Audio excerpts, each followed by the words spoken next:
বাংলার ক্রিকেট বাদশাহ সৌরভ গাঙ্গুলি বৃহস্পতিবার সকাল নাগাদ বন্দে ভারত এক্সপ্রেসে মালদা টাউন স্টেশনে পৌঁছান। সেখান থেকে র্যালি করে পুরাতন মালদার শাহপুরের বিএম গ্র্যান্ড হোটেলে পৌঁছান। তাকে স্বাগত জানাতে ঢল নামে ক্রিকেট প্রেমীদের এবং ইংলিশ বাজার পৌরসভার চেয়ারম্যান তথা মালদা ডিস্ট্রিক্ট স্পোর্টস অ্যাসোসিয়েশনের সেক্রেটারি কৃষ্ণেন্দু নারায়ণ চৌধুরী এবং পুরাতন মালদা পৌরসভার চেয়ারম্যান কার্তিক ঘোষ সহ একাধিক ক্রিকেট প্রেমীরা উপস্থিত ছিলেন। এদিন ক্রিকেট বাদশাহ সৌরভ গাঙ্গুলি একটি ক্রিকেট কোচিং ক্যাম্পের উদ্বোধন করবেন।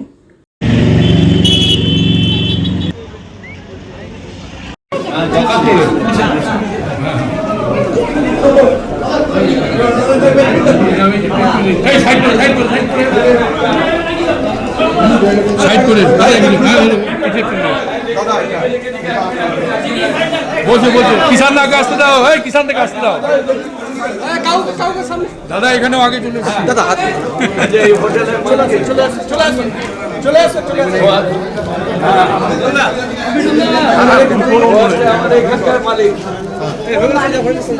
ভাই স্বর্ণ ভাই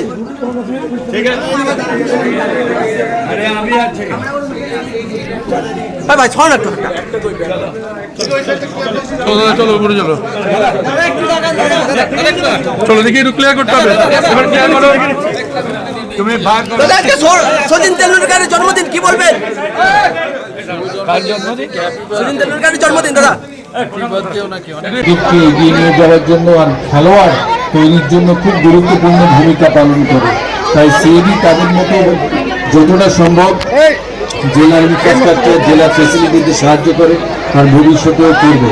তাই এখানে যারা খেলার সঙ্গে যুক্ত, কৃষ্ণদিরা ডিস্ট্রিক্ট স্পোর্টস অ্যাসোসিয়েশনের সেক্রেটারি প্রেসিডেন্ট সাহেব আছে, আলিফ আছে যে এখান থেকে সিএবিকে রিপ্রেজেন্ট করে খেলার জন্য, বাবুদা আছে বহুদিন ধরে এই জেলার খেলাধুলোর সঙ্গে যুক্ত। তাদেরকে আমার একটাই অনুরোধ যে জেলার ক্রিকেট ফুটবল, শুধু ক্রিকেট না, ক্রিকেট ফুটবল যাতে ঠিকভাবে চলে সেদিকে নজর দেওয়া তাদের দরকার।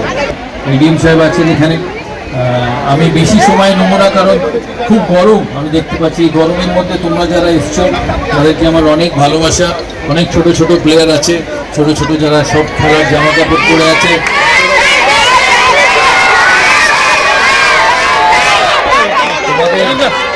তোমাদের খেলাধুলোর জন্য আমার অনেক শুভেচ্ছা রইল। বড় বড় ডিস্ট্রিক্ট, অ্যাকচুয়ালি আমি প্রথমবার মালদায় এসছি, এর আগে কোনোদিন মালদায় আসিনি। ট্রেনে নেমে এই সমস্ত মালদা শহরের ভিতর দিয়ে আসছিলাম। কৃষ্ণেন্দুদাকে জিজ্ঞেস করছিলাম যে মালদা শহর এত বড় শহর, এখানে আমার একজন বন্ধু বললো যে এখানে জায়গার দাম কলকাতার কাছাকাছি প্রায়। হ্যাঁ, কলকাতার কাছাকাছি প্রায়। এত সুন্দর এই স্টেডিয়াম, এখানে ফুটবল ক্রিকেট দুটোই খেলা হয়। তোমরা এই ফেসিলিটি ভালো করে ইউজ করবে, কারণ ক্রিকেট অ্যাসোসিয়েশন অফ বেঙ্গল যে এই কোচিং সেন্টারটি, ছোট্ট ক্রিকেট একাডেমিটি তৈরি করার জন্য সাহায্য করেছিল 2017-18 সাল থেকে। তো ক্রিকেট অ্যাসোসিয়েশন অফ বেঙ্গলের তত্ত্বাবধানে অনেক ক্রিকেট, অনেক ফ্যাসিলিটি পাওয়া হয় ডিস্ট্রিক্টে।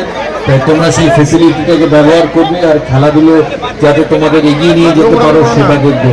ডিস্ট্রিক্ট থেকে, পশ্চিমবাংলা ডিস্ট্রিক্ট থেকে বহু প্লেয়ার বাংলার হয়ে খেলেছে। সে নর্থ বেঙ্গল হোক, সাউথ বেঙ্গল হোক, বহু প্লেয়ার বাংলা ভারতের হয়ে খেলেছে। ঋদ্ধিমান সাহা খেলেছে, শিলিগুড়ির ছেলে লক্ষ্মীরতন শুক্লা খেলেছে, হাওড়ার মনোজ তিওয়ারি, হাওড়ার, আর আরও অনেকে যারা ডিস্ট্রিক্ট থেকে বড় হয়েছে, ডিস্ট্রিক্টে জন্মেছে, তারা ডিস্ট্রিক্ট থেকে গিয়ে বাংলা ও দেশের হয়ে খেলেছে। তাই ডিস্ট্রিক্ট, জেলা বাংলা ক্রিকেটের জন্য একটা খুব ইম্পর্টেন্ট প্রতিষ্ঠান। প্রতিটি জেলা, পশ্চিমবাংলার যত জেলা আছে, আমার মনে হয় 18টি জেলা ক্রিকেট অ্যাসোসিয়েশন অফ বেঙ্গলে অন্তর্ভুক্ত।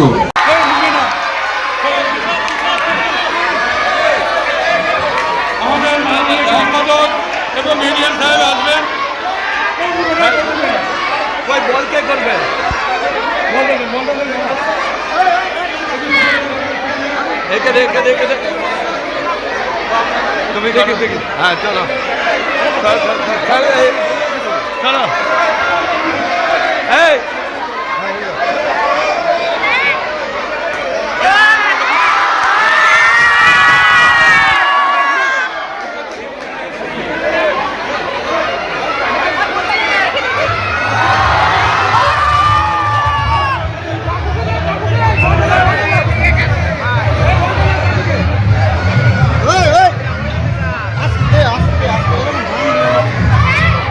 সৌরভ গাঙ্গুলি হচ্ছে ক্রিকেটের একটা কিংবদন্তি পার্সন।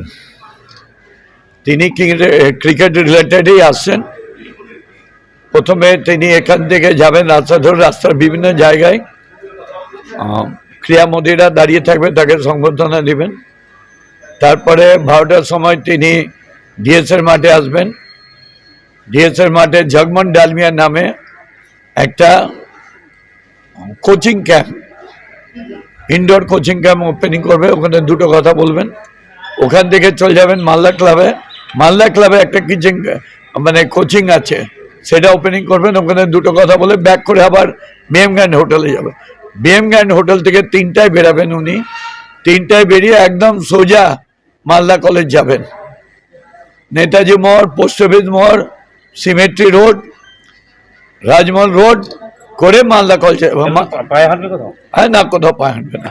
মালদা কলেজে গিয়ে উনি ক্রিকেট সম্বন্ধে বলবেন। ওখানে একটা ওনাকে গেলা সংবর্ধনা দেওয়া হবে ওনার সঙ্গে যারা আসবেন।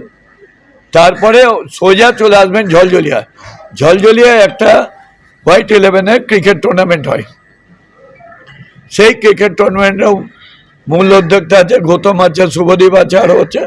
তারা ওখানে তাকে সংবর্ধনা দেবেন। ওখানে দুটো কথা বলবে, প্রাইজ দেবে, ওখান থেকে ব্যাক করে চলে আসবে।